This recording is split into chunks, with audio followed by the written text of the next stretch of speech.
Hello everyone and welcome to Finspace. इस video में हम Lakshmi Organics Industry Limited IPO को समझेंगे और क्या इसमें अप्लाई करना चाहिए या फिर नहीं, ये डिसीजन हम इस वीडियो के एंड में लेंगे। सो गाइज, इस वीडियो को स्टार्ट करने से पहले मैं आपको एक बहुत इंपॉर्टेंट बात बताना चाहूँगा कि अभी बहुत सारे आईपीओ आ रहे हैं, तो ये बहुत ज़रूरी हो जाता है कि आपको हर एक आईपीओ को ध्यान से एनालाइज करना पड़ेगा और फिर ही उस आईपीओ में अप्लाई करें, क्योंकि अगर आपने गलत आईपीओ में अप्लाई कर दिया तो आपको लॉस भी हो सकता है। इसीलिए आप हमारे चैनल को सब्सक्राइब कर लीजिए, क्योंकि हम आईपीओ का एनालिसिस करते रहते हैं और हमें उम्मीद है कि आपको इस एनालिसिस से ज़रूर हेल्प मिलती होगी। तो now let's start with the video.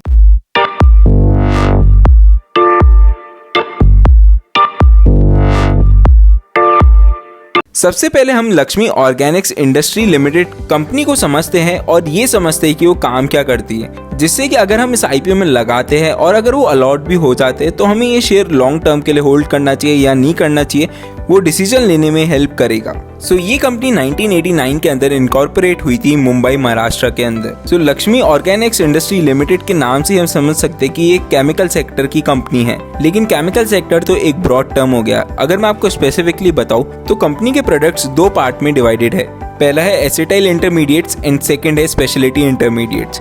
तो एसिटाइल इंटरमीडिएट्स के अंदर कंपनी मैन्युफैक्चर करती है ethyl acetate, acetaldehyde, fuel grade ethanol and other proprietary solvents. And ये कंपनी इथाइल एसीटेट की लार्जेस्ट मैन्युफैक्चरर है पूरे इंडिया के अंदर। इस कंपनी के पास इथाइल एसीटेट का 30% मार्केट शेयर है इंडिया का। And ethyl acetate paints, perfumes, cleaning mixture जैसी इंडस्ट्रीज के अंदर काम आती है। तो अगर हम इस प्रोडक्ट की डिमांड देखें तो वो फ्यूचर में भी रहने वाली है। अब हम सेकंड सेगमेंट की बात करें तो स्पेशलिटी इंटरमीडिएट्स के अंदर कंपनी मैन्युफैक्चर करती है ketene, diketene derivatives like ester, acetic anhydride, amides, aldehydes and other chemicals. इन कंपनी अपने आप को कंटिन्यूअसली एक्सपेंड करना चाहती है, इसलिए कंपनी अब प्लान कर रही है कि वो स्पेशलिटी फ्लोरोकेमिकल्स की भी मैन्युफैक्चरिंग स्टार्ट कर दे। अगर हम इस कंपनी के ओवरऑल प्रोडक्ट्स की यूजेबिलिटी देखें तो इस कंपनी के products pharmaceutical, agrochemical, dyes and pigments, ink and coating paints, printing and packaging, flavours and fragrances जैसे कई सेक्टर्स में यूज करे जाते हैं। एंड कंपनी अपने प्रोडक्ट्स सिर्फ इंडिया के अंदर ही सेल नहीं करती, बल्कि कंपनी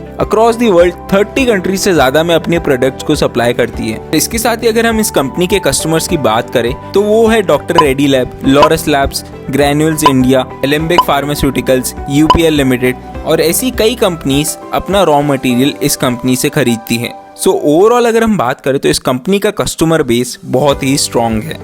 अब अगर हम केमिकल इंडस्ट्री की बात करें जिस सेक्टर में ये कंपनी ऑपरेट करती है, तो केमिकल इंडस्ट्री 4738 बिलियन डॉलर्स पे वैल्यू करी गई है, जिसके अंदर सबसे मेजर शेयर चाइना का है 37%, फिर आता है यूरोपियन यूनियन 17%, फिर आता है यूएसए का 14% एंड इंडिया का सिर्फ अभी 3.5% है मार्केट शेयर। लेकिन आफ्टर पैंडेमिक अब ग्लोबली ये देखने में आ रहा है कि कंट्रीज इंडिया से केमिकल इंपोर्ट करना प्रेफर कर रही है। एंड आप सभी को पता है कि केमिकल सेक्टर एक ऐसा सेक्टर है जिसमें नेवर एंडिंग डिमांड है, क्योंकि केमिकल्स बहुत सारी इंडस्ट्री में as a raw material use करे जाते हैं। और अब हम एसिटाइल इंडस्ट्री की बात करें जिसके अंदर कंपनी अपना मेजर प्रोडक्शन करती है। एसिटाइल इंडस्ट्री का प्रोजेक्टेड ग्रोथ है कि ये इंडस्ट्री 6.4% से इंक्रीज होगी इन नेक्स्ट 5 इयर्स। तो 2019 के अंदर इस इंडस्ट्री की वैल्यू थी $13.4 बिलियन एंड ये 2024 तक एक्सपेक्टेड है कि ये $18.3 बिलियन हो जाएगी। अगर हम केमिकल इंडस्ट्री के की ग्रोथ ड्राइवर्स देखें तो अभी केमिकल इंडस्ट्री 6.6% अपनी जीडीपी का कंट्रीब्यूट करती है एंड 15 to 17% कंट्रीब्यूट करती है इन इंडियाज मैन्युफैक्चरिंग सेक्टर। अभी के टाइम पे गवर्नमेंट ने 100% फॉरेन डायरेक्ट इन्वेस्टमेंट अलाउ कर दिया है केमिकल सेक्टर के अंदर। इससे कंपनीज के लिए कैपिटल रेज करना इजी हो जाएगा।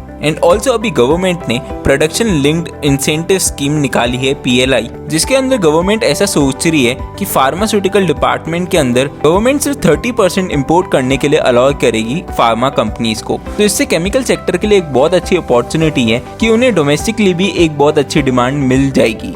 अब हम इस वीडियो के नेक्स्ट सेक्शन पे आते हैं, वो है इस कंपनी के बोर्ड ऑफ डायरेक्टर्स। सो इस कंपनी के promoter, chairman and managing director है रवि गोयनका। इनके पास केमिकल सेक्टर में 30 इयर्स का एक्सपीरियंस है, 16 इयर्स का एक्सपीरियंस एजुकेशन इंडस्ट्री में एंड 21 इयर्स का एक्सपीरियंस पावर इंडस्ट्री के अंदर है। ओवरऑल इनके पास बहुत सारा कॉर्पोरेट एक्सपीरियंस है। देन मिस्टर सतेज नबार इस कंपनी के CEO है। इनको भी केमिकल इंडस्ट्री के अंदर 31 इयर्स का एक्सपीरियंस है। Then they have mister Partha Roy Chowdhury, जो इस कंपनी के CFO है। एंड इन्होंने इस कंपनी को 2016 के अंदर ज्वाइन करा था, लेकिन इनके पास 31 इयर्स ऑफ कॉर्पोरेट एक्सपीरियंस है एंड ये कई अच्छी केमिकल कंपनीज में ऑलरेडी वर्क कर चुके हैं। सो ओवरऑल कंपनी का मैनेजमेंट काफ़ी एक्सपीरियंस है केमिकल सेक्टर में। लेकिन एक बात आपके ध्यान में रहनी चाहिए, इस कंपनी में इन्वेस्ट करने से पहले इस कंपनी के अगेंस्ट कुछ लिटिगेशंस है, जैसे कि एक सिविल केस पेंडिंग है, 2 क्रिमिनल केस पेंडिंग है एंड 10 टैक्स प्रोसीडिंग्स पेंडिंग है। एंड ये सारी लिटिगेशंस का इन टोटल अमाउंट है 27 crore rupees. So in future अगर इस कंपनी के अगेंस्ट डिसीजन आता है कोर्ट के अंदर तो कंपनी के ऊपर लाइबिलिटी भी आ सकती है। अब हम कंपनी के फाइनेंशियल्स एंड वैल्यूएशंस देखने से पहले एक बार कंपनी की स्ट्रेंथ्स डिस्कस कर लेते हैं। सो सबसे पहले कंपनी की स्ट्रेंथ है कि वो लीडिंग मैन्युफैक्चरर है इथाइल एसीटेट की, और इथाइल एसीटेट कई सारे इंडस्ट्री में यूज होता है, तो इसीलिए इथाइल एसीटेट की डिमांड फ्यूचर में भी हाई रहने वाली है। देन सेकंड पॉइंट है, Lakshmi Organic is only Indian manufacturer of diketene derivatives. India के अंदर डिकेटीन की डिमांड यूजुअली यूरोप से इंपोर्ट करके फुलफिल होती है, लेकिन अब ये कंपनी डिकेटीन भी मैन्युफैक्चर करती है, तो इसके पास एक अच्छा कॉम्पिटिटिव एडवांटेज है। देन थर्ड पॉइंट मैंने आपको पहले भी बताया था कि इस कंपनी का जो कस्टमर बेस है वो बहुत ही स्ट्रांग है। देन नेक्स्ट पॉइंट ये है कि कंपनी ने अपने मैन्युफैक्चरिंग यूनिट्स बहुत स्ट्रेटेजिकली लोकेट कर रखे हैं। सो कंपनी के 2 मैन्युफैक्चरिंग यूनिट महाराष्ट्र के सी पोर्ट के पास में लोकेटेड है, जिससे कंपनी एक्सपोर्ट इजीली कर पाती है। देन नेक्स्ट पॉइंट ये है कि कंपनी के पास खुद की in house research and development facility है, इससे कंपनी अपने प्रोडक्ट्स को रेगुलरली इनोवेट कर सकती है, और अगर कंपनी को किसी नए सेगमेंट में एंटर करना है तो उसमें भी हेल्प मिल सकती है।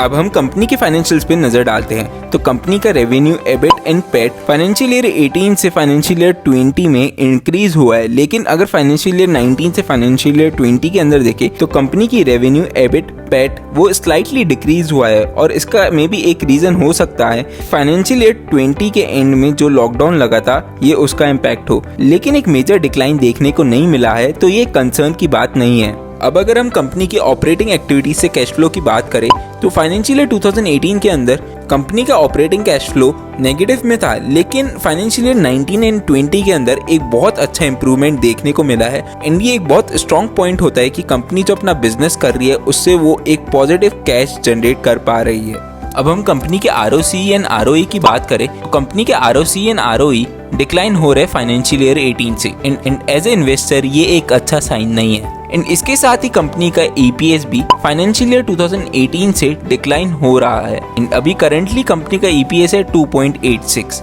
अगर हम इस नंबर को बाकी कंपनीज के EPS से कंपेयर करें इस इंडस्ट्री के, तो ये बहुत कम है।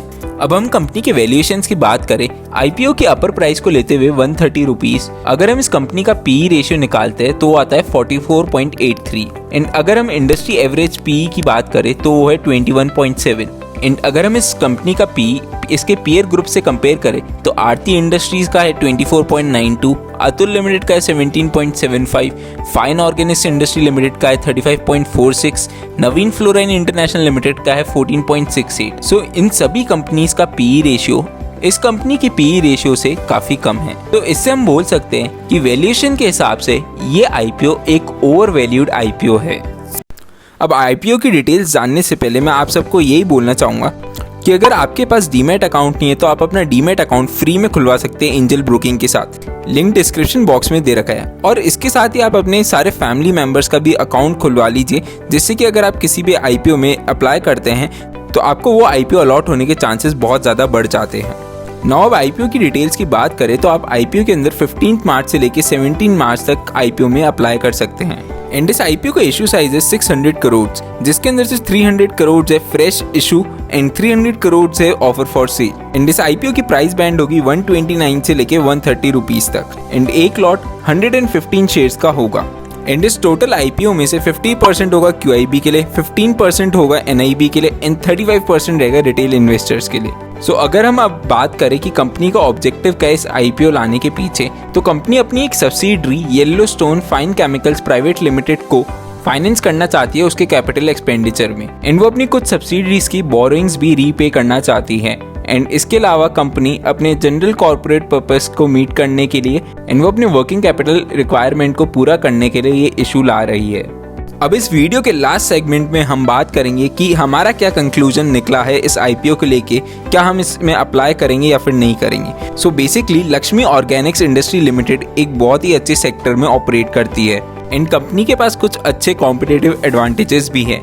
लेकिन एक बात ये है कि कंपनी अपने इशू को थोड़ा सा हाई वैल्यूएशंस पे लेके आ रही है और इसीलिए ये आईपीओ थोड़ा सा रिस्की बन जाता है। लेकिन ओवरऑल अगर हम कंपनी के बिजनेस मॉडल की बात करें तो वो बहुत ही अच्छा है एंड इसके साथ अभी ग्रे मार्केट प्रीमियम इस आईपीओ का भी अच्छा चल रहा है, तो इसीलिए हम इस आईपीओ के अंदर अप्लाई करेंगे एक अच्छे लिस्टिंग गेन्स के लिए एंड इवन इस आईपीओ को होल्ड भी किया जा सकता है लॉन्ग टर्म वेल्थ क्रिएशन के लिए। आई होप आपको हमारे वीडियो पसंद आया होगा। अगर ये वीडियो आपको पसंद आए तो इसे आप अपने फ्रेंड्स एंड फैमिली के साथ जरूर शेयर करिए ताकि वो भी इस अपॉर्चुनिटी का फायदा ले सके। एंड अगर आपने अभी तक हमारा चैनल को सब्सक्राइब नहीं कर रखा then do subscribe to our channel and hit the like button for this video and thank you so much for watching our video.